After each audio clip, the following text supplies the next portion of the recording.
আসসালামু আলাইকুম polytechnic student কেয়ারে আপনাকে স্বাগতম। আজকে আমাদের আলোচনার বিষয় ডিজাইন অফ স্ট্রাকচার 2 বইয়ের অধ্যায় 7 অধ্যায় 7 এর 267 পৃষ্ঠার 7.13 নম্বর প্রশ্নটা, অর্থাৎ এখানে আমরা বলছিলাম যে রিটেইনিং ওয়াল থেকে একটা প্রশ্ন শিওর, মানে 100% শিওর ইনশাআল্লাহ পরীক্ষা আসবে। তো এটার জন্য দুইটা নিয়ম ছিল। একটা ছিল হলো মনে হয় কিসের আর যাই হোক, একটা ছিল তো বেস বা স্টেমের মধ্যে পাদদেশে লোহার পরিমাণ নির্ণয়টা। তো এটা খুব ইজি, যে সূত্র বসাইলে মান বসাইলে অঙ্ক শেষ। ওইটা নিয়ে কারো কোনো মানে সমস্যা নাই, ওইটা যে কেউ ইনশাআল্লাহ অ্যান্সার করতে পারবে। অর্থাৎ 7.14টা নিজেরা প্র্যাকটিস করলে আপনারা সবাই নিজেরা ইনশাআল্লাহ করতে পারবেন। কিন্তু সমস্যা হলো 7.13তে আমাদের যে টেবিলটা আছে, অর্থাৎ টেবিলে ওজন, মোমেন্ট, আর্ম, এই দুইটা জিনিস নির্ণয় করা আছে। এই দুইটা জিনিসে মূলত সবার সমস্যাটা হচ্ছে, ঠিক আছে? তো এইটা আমরা আজকে দেখবো যে টেবিলটা আছে। আসলে আমার কাছে এখন আপাতত বই নাই, আমি হলো স্টুডেন্টের বই দিয়ে ভিডিওগুলো বানাইতাম, কিন্তু আপাতত ওর পরীক্ষা, তো এই জন্য বইটা নিয়ে আসতে পারলাম না। ও এখন পড়াশোনা করছে, যাই হোক। তো এখন আমরা যে টেবিলটা আছে, শুধুমাত্র টেবিলটা বোঝার চেষ্টা করবো, তাছাড়া আর কিছু না। তো টেবিলের প্রথমে আছে হলো সেকশন, টেবিলের প্রথমে লেখা আছে সেকশন। আচ্ছা, দ্বিতীয় লেখা আছে হলো ওজন, আচ্ছা, তৃতীয় কি লেখা আছে? তৃতীয় লেখা আছে হলো মোমেন্ট আর্ম।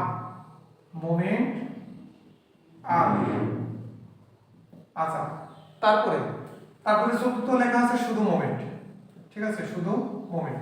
এই হলো আমাদের টেবিলটা আছে, ঠিক আছে? এই টেবিলটা আছে। তো এখন এগুলো আমরা খুব সহজে এটা আমরা কিন্তু বুঝতে পারবো যদি আমরা একটু মনোযোগ দিয়ে দেখি। খুব সহজে এগুলো আমরা বুঝতে পারবো, একদম ইজি একটা জিনিস। সেটা হলো প্রথমে আমাদের সেকশনটা কি সেটা হলো বুঝি। সেকশনটা মানে হলো এই যে রিটেইনিং ওয়ালটা আছে, এই রিটেইনিং ওয়ালে কি কি ওজন আছে, হ্যাঁ, নিজস্ব ওজনের মধ্যে কি কি ওজনটা আছে, এই ওজনটা আমাদের কি করতে হবে, মানে এই ওজনটা নির্ণয় করার জন্য এই যে রিটেইনিং ওয়ালে যে সেকশনটা আছে, এই সেকশনগুলোকে আমাদের একদম সম সেকশনে ভাগ করতে হবে। যেমন এটা দেখেন নিচে একটা রেক্টেঙ্গুলার আছে বা আয়তক্ষেত্র আছে, এখানে আবার ট্রাপিজিয়াম হয়ে গেছে, হ্যাঁ। তো এখানে মাটি আবার ট্রাপিজিয়াম আকারে আছে। তো এই বিষয়গুলোকে আমরা ভেঙে নেব, সেটা হলো সেকশন। যেমন ধরেন এই নিচের এইটাকে আমরা একটা সেকশন কল্পনা করতে পারি, তাহলে এটা হলো আমাদের 1 নাম্বার সেকশন, ঠিক আছে? তাহলে আমরা সেকশন 1 দিতে পারি। আচ্ছা, তারপরে দেখেন এটা ট্রাপিজিয়াম আকৃতি, তো এটাকে আমরা কি জানি? এটাকে বলা হলো স্টেম, আর এটা হলো বেস। তো স্টেমের এই যে এটা 20, তাহলে একদম সমান করে এটা আবার একটা আয়তক্ষেত্র, তো এটাকে আমরা বলছি 2 নাম্বার আয়তক্ষেত্র, ঠিক আছে? আচ্ছা, তারপরে এই যে এখানে যে মাটিটা আছে, এই যে অংশে মাটি আছে, এই মাটিটা কি হচ্ছে? এই যে মাটিটা আছে, এই মাটিটা এই বেজের উপরে চাপ দিচ্ছে, তার মানে এই মাটিটাও আছে এই যে ঠিক এইভাবে, হ্যাঁ। তো এখন এটারে আমরা এইভাবে আয়তক্ষেত্র বানিয়ে নিলাম, এটা আরেকটা আয়তক্ষেত্র, ঠিক আছে? তো এইটা 2, বইয়ে মনে হয় এটা 3 দেওয়া আছে, এই মাটিটাকে 4, এবং সর্বশেষ এটাকে 5 নাম্বার সেকশন দেওয়া আছে, ঠিক আছে? আমরা বইয়ের মতো করার চেষ্টা করছি। তো এরকম সেকশন 1 2 3 4 5 1 2 3 4 5, আশা করি এগুলো সব আপনারা দিতে পারবেন। আচ্ছা, দ্বিতীয়ত হলো ওজন। ওজন, আচ্ছা, যে কোনো একটা বিষয়, যেমন আমরা মনে করি যে এরকম আয়তাকার একটা অংশ আছে, তো এই অংশের যদি আমরা ওজনটা নির্ণয় করতে চাই, হ্যাঁ, ঠিক আছে, যে আয়তাকার কোনো বস্তু আছে সেটা আমরা ওজনটা চাচ্ছি, তাহলে ওজনটা মূলত কিভাবে নির্ণয় করতে হয়? তো আমরা জানি ওজনটা নির্ণয় করার সিস্টেমটা হলো প্রথমে আয়তন নির্ণয় করতে হয়, তারপরে ওইটার যে একক ওজন আছে সেই একক ওজন দ্বারা গুণ করতে হয়। তো বিষয়টা এমন, তাহলে আমরা ওজন বলতে কি বুঝলাম? তাহলে ওজন সমান আমরা লিখি যে ওজন সমান হলো আয়তন, তার মানে ভি, গুণন ইউনিট ওয়েট বা একক ওজন, ইউনিট ওয়েট। আচ্ছা, ইউনিট ওয়েট বা একক ওজন। আচ্ছা, এখানে ভি মানে কি? আয়তন। তাহলে আয়তনের মধ্যে কি কি আছে? দৈর্ঘ্য আছে, গুণন প্রস্থ আছে, গুণন উচ্চতা আছে, তার সাথে একক ওজন। তো আমরা যদি 1 নাম্বার সেকশনটা দেখি, দেখেন 1 নাম্বার সেকশনটা আমরা এই যে এটা দেখি, এইটা টোটালটা, এইটা 1 নাম্বার সেকশন। তাহলে এইটার আমরা যদি দৈর্ঘ্য, প্রস্থ এবং উচ্চতা চাই, তিনটা জিনিস, দৈর্ঘ্য, প্রস্থ এবং উচ্চতা। আমরা এখন মনে রাখবো আমরা যে রিটেইনিং ওয়ালটা ডিজাইন করব, ক্যান্টিলিভার রিটেইনিং ওয়াল, এটা হলো দৈর্ঘ্য 1 মিটার বিবেচনা করে, দৈর্ঘ্য হলো 1 মিটার, দৈর্ঘ্য হবে 1 মিটার বিবেচনা করে আমরা ক্যালকুলেশন করব, ঠিক আছে? আমাদের দৈর্ঘ্য 1 মিটার বিবেচনা করে আমরা কি করব? ক্যালকুলেশন করব, তো সেই জন্য আমাদের দৈর্ঘ্য সবসময় হবে 1 মিটার। ঠিক আছে, আমাদের দৈর্ঘ্য হলো 1 মিটার। তাহলে দৈর্ঘ্যের মান আমরা পেয়ে গেলাম 1। আচ্ছা, তারপরে আসি প্রস্থ। প্রস্থ কোনটা? প্রস্থ হলো এই টোটালটা হলো প্রস্থ। তার মানে 80 প্লাস 40 120 আর 120 অর্থাৎ 240। আচ্ছা, সকল মাপ সেন্টিমিটারে আছে, তাহলে 240 মানে কি 2.40 মিটার। আচ্ছা, এবার আসি উচ্চতা। আমাদের যে বেসটা আছে, বেসের উচ্চতা কত দেওয়া আছে? 40 সেন্টিমিটার, তাহলে 0.40 মিটার। আচ্ছা, গুণন ইউনিট ওয়েট বা একক ওজন। আচ্ছা, এই যে যে আমাদের ক্যান্টিলিভার রিটেইনিং ওয়াল আছে, এই রিটেইনিং ওয়ালের বেসটা নির্মাণ হয় কি দিয়ে? এটা হলো কংক্রিট থাকে, তার মাঝে কি থাকে? রড থাকে, তাহলে আরসিসি। তাহলে আরসিসির একক ওজন বা কংক্রিটের একক ওজন আমাদের এই প্রশ্নেই দেওয়া আছে, যে তথ্যাদি হিসেবে দেওয়া আছে যে কংক্রিটের একক ওজন হলো 2400। তাহলে এটার সাথে জাস্ট আমরা 2400 গুণ করে দেব। তাহলে এই যে যে মানটা আসবে এটাই তো আমাদের ওজন, এখানে তো তাই লেখা আছে, এই মানটাই লেখা আছে। ঠিক আছে। আচ্ছা, এবার আসি মোমেন্ট আর্ম। মোমেন্ট আর্মটা কি? মোমেন্ট আর্মটা হলো একদম বাম পাশে। ঠিক আছে, এই যে বেজের একদম বাম পাশে, এই বাম পাশে আমরা কি করব? y অক্ষ অঙ্কন করব। ঠিক আছে, এটা হলো আমাদের y অ্যাক্সিস। হ্যাঁ, এটা হলো y অ্যাক্সিস। এখন মোমেন্ট আর্মটা হলো এই যে যে 1 নাম্বার সেকশনটা আছে, 1 নাম্বার সেকশনের ভর কেন্দ্র বরাবর আমরা একটা দাগ টানব। তাহলে এই y অক্ষ থেকে মানে একদম বাম প্রান্ত থেকে এই যে যে ভর কেন্দ্র পর্যন্ত যে দূরত্ব, এইটাই হলো আমাদের মোমেন্ট আর্ম। এটা হলো মোমেন্ট আর্ম। আচ্ছা, তার মানে দেখেন এই টোটালটা আছে কত? আমাদের 80 প্লাস 40 120 আর 120 অর্থাৎ 240। তো 200 ভর কেন্দ্র কোন জায়গায় থাকে? আয়তাকারের একদম মাঝ বরাবর। তাহলে 240 কে যদি আমরা 2 দ্বারা ভাগ করি, তাহলে এটা হলো 240 ডিভাইডেড বাই 2, এটা হলো 240 ডিভাইডেড বাই 2। তাহলে এটা হবে যে আমাদের ভর কেন্দ্রের লাইন। ঠিক আছে, তার মানে এই y অক্ষ থেকে এটা হলো আমাদের সেই মোমেন্ট আর্ম, অর্থাৎ মোমেন্ট আর্ম কত হবে? 240 ডিভাইডেড বাই 2। খুবই সিম্পল একটা বিষয়। এই ওজন আর মোমেন্ট আর্ম এই দুইটা যদি আমরা গুণ করি, কি করব? গুণ করব, তাহলে আমরা কি পাবো? এখানে মোমেন্ট পেয়ে যাবো। এই তো, আর তো কিছু নাই। এবার 2 নাম্বার সেকশনের ক্ষেত্রে দেখি, এটা মুছে দিলাম। 2 নাম্বার সেকশনটা খেয়াল করেন। 2 নাম্বার সেকশনটা কোনটা? আমাদের 2 নাম্বার সেকশনটা হলো এই যে এইটা। তাহলে এইটার আগে আমাদের কি করতে হবে? ওজন নির্ণয় করতে হবে। তাহলে ওজন সমান কি? আমরা জানি আয়তন, তাহলে দৈর্ঘ্য প্রস্থ উচ্চতা। দৈর্ঘ্য বলেছি সবসময় কত? 1। আচ্ছা, এবার আসি প্রস্থ। প্রস্থ কোনটা? এই 2 নাম্বার সেকশন যেহেতু এইটা, তার মানে এটা হলো 2 নাম্বার সেকশন। তাহলে প্রস্থ হলো আমাদের 20 সেন্টিমিটার, তার মানে 0.20 মিটার। আচ্ছা, তারপরে আসে উচ্চতা। উচ্চতা হলো 300 সেন্টিমিটার, মানে 3 মিটার। আচ্ছা, গুণন হলো একক ওজন। তো এটা কিসের অংশ? এটা অবশ্যই রিটেনিং ওয়ালের অংশ বা স্টেমের অংশ। তো স্টেমের যেহেতু অংশ, তাহলে এটা কি দিয়ে বানানো হয়েছে? কংক্রিটের একক ওজনটা আমাদের দেওয়া আছে 2400। তাহলে ক্যালকুলেশন করলে আমরা এখান থেকে ওজন পেয়ে গেলাম খুব সহজে। তো ওজনটা আমরা এখানে লিখে দিলাম। ঠিক আছে, তাহলে 2 নাম্বার সেকশনের ওজনটা পেয়ে গেলাম।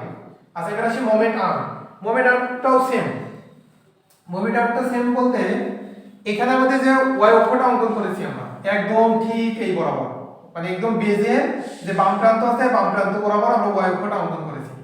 তো এই y অক্ষ থেকে এই যে 20 স্টেমের যে 20 আছে তার ঠিক কেন্দ্র পর্যন্ত। তার মানে আমরা যদি একটু লক্ষ্য করি, দেখি এটা আমাদের 80 দেওয়া আছে। তার মানে এই যে স্টেমের এইখান থেকে এই যে বেজের এইটা হলো 80 সেন্টিমিটার দূরে আছে। তাহলে আমাদের যদি এই স্টেমের মাঝামাঝি যেতে হয়, কি করতে হয়? মাঝামাঝি যেতে হয়, তাহলে কি করতে হবে? এই 80 যোগ করতে হবে, তারপরে এই 20 এর অর্ধেক যেতে হবে। তাহলে আমরা কি করতে পারবো? যে ভর কেন্দ্র পর্যন্ত 2 নাম্বার যে সেকশন আছে, সেকশনের ভর কেন্দ্র পর্যন্ত যেতে পারবো। তার মানে আমাদের এইখানে 2 নাম্বার সেকশনের মোমেন্ট আর্ম হলো এই 80, তার সাথে প্লাস হলো এই 20 ডিভাইডেড বাই 2। 20 ডিভাইডেড বাই 2, তো এটাই আপনার বইয়ে পড়া আছে। ঠিক আছে, তাহলে মোমেন্ট কত হবে? এই দুটো গুণ করলে যা আসবে তাই। আচ্ছা, এবার আসি 3 নাম্বার সেকশন। 3 নাম্বার সেকশন কোনটা? এইটা না? 3 নাম্বার সেকশন আমাদের এইটা। তাহলে 3 নাম্বার সেকশন এটা কি? একটা ত্রিভুজ। তাহলে যেহেতু 3 নাম্বার সেকশনটা আমাদের ত্রিভুজ, তো আমাদের এক্ষেত্রে একটা বিষয় আছে যে এই যে আমরা বললাম যে আয়তন গুণ ইউনিট ওয়েট। আয়তন গুণ ইউনিট ওয়েট, একক ওজন। তো এই আয়তনের মধ্যে মূলত কি কি আছে? ক্ষেত্রফল আছে না? আয়তনের মধ্যে কি থাকে? আচ্ছা, সহজে লিখি। আয়তনের মধ্যে লিখে হলো দৈর্ঘ্য গুণন প্রস্থ গুণন উচ্চতা। গুণন ইউনিট ওয়েট বা একক ওজন। আচ্ছা লিখলাম আমরা একক ওজনই লিখলাম যে একক ওজন। আচ্ছা এখন একটু আমরা বোঝার চেষ্টা করি যে এইটা আমাদের কি, এটা হলো আমাদের একটা ত্রিভুজ। তো ত্রিভুজের আয়তনের মধ্যে মূলত ক্ষেত্রফল থাকে, ঠিক আছে, ক্ষেত্রফল থাকে। আর আমাদের তো এখানে ত্রিভুজের আমরা ক্ষেত্রফলটাকে নির্ণয় করি। আমরা জানি আয়তনের মধ্যে কি থাকে, ক্ষেত্রফল থাকে। হ্যাঁ, আয়তনের মধ্যে থাকে ক্ষেত্রফল। তো আমরা আগে ত্রিভুজের ক্ষেত্রফলটা নির্ণয় করি। আচ্ছা ত্রিভুজের ক্ষেত্রফল নির্ণয়ের সূত্র কি, ত্রিভুজের, আচ্ছা ত্রিভুজের এ মানে ত্রিভুজের ক্ষেত্রফল হলো হাফ গুণন ভূমি গুণন উচ্চতা। তাহলে হাফ গুণন ভূমি গুণন উচ্চতা, তাহলে হাফ। আচ্ছা এখন একটা জিনিস লক্ষ্য করেন যে আমাদের এই যে যে ত্রিভুজটা আছে এটার ভূমি কত হবে সেটা হলো বিষয়। এখন একটা জিনিস আমরা একটু লক্ষ্য করি। আচ্ছা এটাকে মুছে দিয়ে আমি আবার চিত্রটা অঙ্কন করি, তাহলে বুঝতে সুবিধা হবে। সেটা হলো এমন আছে, তো এইটা দেওয়া আছে 20, আর এই যে যে 40টা, তার মানে এইটা হলো আমাদের সেই 40 নিচেরটা। হ্যাঁ, তো এইটা হলো আমাদের 2 নাম্বার সেকশন চলে গেছে, আর এইটা হলো আমাদের এখন 3 নাম্বার সেকশন। একটু লক্ষ্য করি আমরা, আমাদের বলছে যে এই যে যে নিচের টোটাল অংশটা হলো 40 আর উপরের এই স্টেমের উপরের অংশটা 20, তাহলে এইটা কত হবে? অবশ্যই 20 হবে। কারণ কি, কারণ এই নিচের এই অংশটা টোটালটা 40, তাহলে উপরের টোটালটাও 40 হইতে হবে। তাহলে যেহেতু এটা 20 এবং এটা 20, তার মানে ভূমি আমাদের 20, তাহলে 0.2 মিটার। আচ্ছা এখানে আসে উচ্চতা, উচ্চতা কি, টোটাল উচ্চতা কত? 300 সেন্টিমিটার বা 3 মিটার, তাহলে গুণিত 3। আচ্ছা এখন একটা জিনিস আমরা লক্ষ্য করি, তাহলে আমাদের এখানে ভূমি আছে উচ্চতা আছে। হ্যাঁ, আচ্ছা ভূমি, ভূমি মানেই এই প্রস্থ, ভূমি মানেই কি, ভূমি মানেই হলো এই প্রস্থ।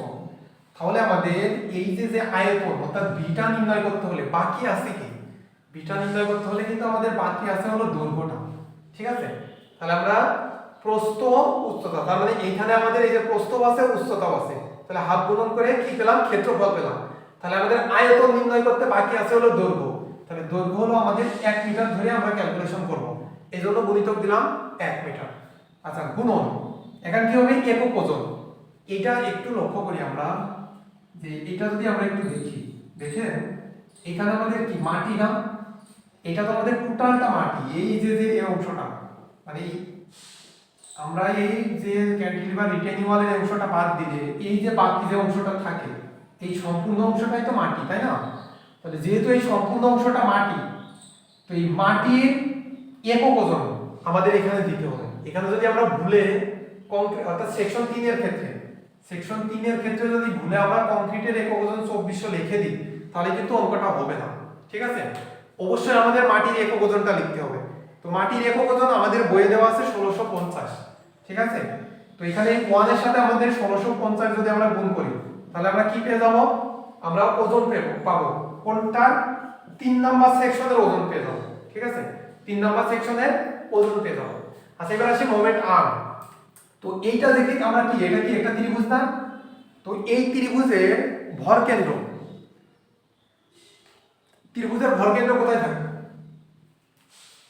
আচ্ছা আমরা জানি যে যদি ত্রিভুজ হয়, যদি এমন ত্রিভুজ হয়, সরি যদি এমন ত্রিভুজ হয়, তো আমরা জানি এমন ত্রিভুজের ভর কেন্দ্র এদের 2/3 ইনটু ভূমি, আবার এখানে এই দিক থেকে, তার মানে আমরা জানি সরু প্রান্ত থেকে চওড়া প্রান্তের দিকে গেলে কত হয়, 2/3 ইনটু, এখানে দেখি 2/3 ইনটু ভূমি মানে বি, তাহলে যদি এই দিক থেকে যায়, আর যদি আমরা এই দিক থেকে আসি অর্থাৎ চওড়া প্রান্ত থেকে আসি, তাহলে হয় 1/3 ইনটু বি অর্থাৎ ভূমি, ঠিক আছে। তাহলে যদি আমরা সেটা ক্যালকুলেশন করি, আমাদের মোমেন্ট আর্মটা আসে কত, দেখেন আমাদের মোমেন্ট আর্মটা আসে এরকম যে 3 নাম্বার সেকশনে যে মোমেন্ট আর্ম, সেই 3 নাম্বার সেকশনের মোমেন্ট আর্মটা আসে হলো, প্রথমে 80টা যোগ করব আমরা, তারপরে প্লাস করব হলো এই 20, ঠিক আছে। এর সাথে প্লাস হবে 2/3 ইনটু ভূমি, তার মানে ভূমি কত, যে 20, আচ্ছা 20 না, এটা সেন্টিমিটারে আছে, তাহলে আমরা মিটারে কত হবে 0.2 0.8, তাহলে 20 আছে তাহলে 0.2। তো এইটাই হলো আমাদের 3 নাম্বার সেকশনের মোমেন্ট আর্ম। আর মোমেন্ট কত হবে, ওজন আর মোমেন্ট আর্মটা গুণ করলে আমরা কি পেয়ে যাব, মোমেন্ট আর্ম পেয়ে যাব। এবার আসি 4 নাম্বার সেকশন। 4 নাম্বার সেকশনটা কোনটা, 4 নাম্বার সেকশনটা তাহলে আমাদের হলো এইটা, তাহলে কি করতে হবে, দৈর্ঘ্য প্রস্থ এবং উচ্চতা তিনটা গুণ করে একক ওজন, তার সাথে একক ওজন গুণ করলে আমরা ওজন পেয়ে যাবো। তাহলে দেখেন দৈর্ঘ্য আমাদের 1 মিটার, তাহলে এই প্রস্থ এইটুকুর মান কত দেওয়া আছে 120, তাহলে 1.2, তাহলে 1 গুণন 1.2 গুণন এটা উচ্চতা কত 300 সেন্টিমিটার মানে 3 মিটার, তাহলে গুণন 3, তার সাথে গুণন হবে কি, গুণন হবে একক ওজন। তো একক ওজন দেখেন এই 4 নাম্বার সেকশনটা কি আছে, এটা তো মাটি তাই না, এই অংশটা তো মাটি, দেখেন এখানে মাটির সিম্বল দেওয়া আছে, তার মানে এটা মাটি, তার মানে মাটির একক ওজনটা গুণ করতে হবে।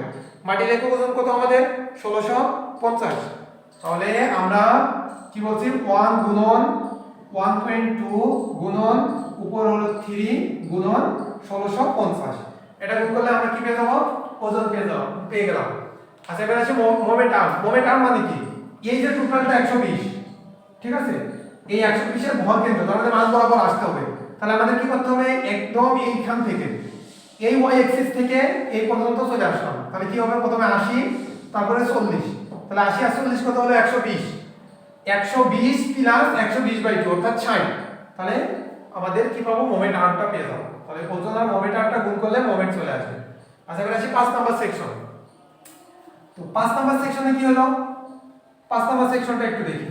5 নাম্বার সেকশনটা হলো যে আমাদের এই যে যে আমাদের যে স্টেমের যে বাকি অংশটা ছিল, হ্যাঁ স্টেম যে ট্রাপিজিয়াম আকৃতি ছিল, ওইটার আমরা যে ত্রিভুজ অংশটা বাদ দিয়ে সেকশন 2 ধরে ক্যালকুলেশন আগে করেছি।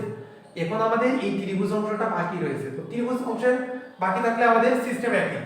আগে আমরা ক্ষেত্রফল নির্ণয় করব। তাহলে ত্রিভুজের ক্ষেত্রফল নির্ণয়ের সূত্র কি, হাফ গুণন ভূমি গুণন উচ্চতা। তাহলে ভূমি আমাদের যদি টোটালটা কত হয় 40 হয়, আর উপরে যদি এটা 20 হয় এতটুকু, তাহলে এটা অবশ্যই 20, তাহলে হাফ গুণন ভূমি হলো 2 গুণন উচ্চতা হলো আমাদের 300 সেন্টিমিটার মানে 3 মিটার, তাহলে হাফ গুণন ভূমি গুণন উচ্চতা, এর সাথে গুণ করতে হবে আমাদের দৈর্ঘ্য হলো 1 মিটার, তাহলে গুণন 1, তাহলে আমাদের এটা আসলে হলো আয়তন, এর সাথে আমরা একক ওজন গুণ করব। তাহলে এটা কি অংশ, যেহেতু স্টেমের অংশ তার মানে অবশ্যই কংক্রিট, তাহলে কংক্রিটের একক ওজন কত 2400 দেওয়া আছে, তাহলে গুণ করলে আমরা এখানে কি পেয়ে গেলাম, ডাব্লু ওজন পেয়ে গেলাম। তো এই ওজনটা এখানে লিখে দেবো। আচ্ছা দ্বিতীয় আসে মোমেন্ট আর্মটা কি, দেখেন এই যে এটা যেহেতু ত্রিভুজ, তাহলে এটা কি চৌড়া প্রান্ত আর এটা হলো সরু প্রান্ত, এইখান থেকে এটা চৌড়া কিন্তু এটা হলো সরু প্রান্ত, তাহলে চৌড়া প্রান্ত থেকে যদি আমরা সরু প্রান্তের দিকে যাই তাহলে কি 1/3 ইনটু ভূমি অর্থাৎ b।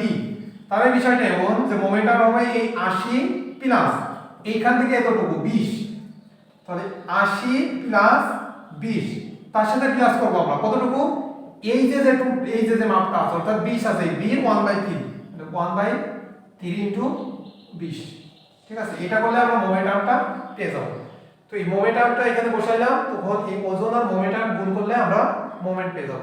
তখন মোমেন্টগুলো যোগ করব, ওজনগুলো যোগ করব, তারপরে আমাদের কি আসবে, সামেশন অফ মোমেন্ট আসবে এবং সামেশন অফ ডাব্লু আসবে। তাহলে মোট ওজন আর মোট মোমেন্টের মান আমরা খুব সহজে এখান থেকে নির্ণয় করতে পারবো। আচ্ছা এখন হলো যে আমাদের 4 নাম্বার অপশনটা আছে যে স্টেমের সর্বোচ্চ বেন্ডিং মোমেন্টের মান নির্ণয় করো। কি বলছে, স্টেমে অর্থাৎ 4 নাম্বারটা যে এই 7.3 এর রোমান সংখ্যায় 1 নাম্বার 2 নাম্বার 3 নাম্বার এবং 4 নাম্বার। 4 নাম্বারে আমাদের চেয়েছে কি, চেয়েছে যে স্টেমে সর্বোচ্চ বেন্ডিং মোমেন্টের মান নির্ণয় করো।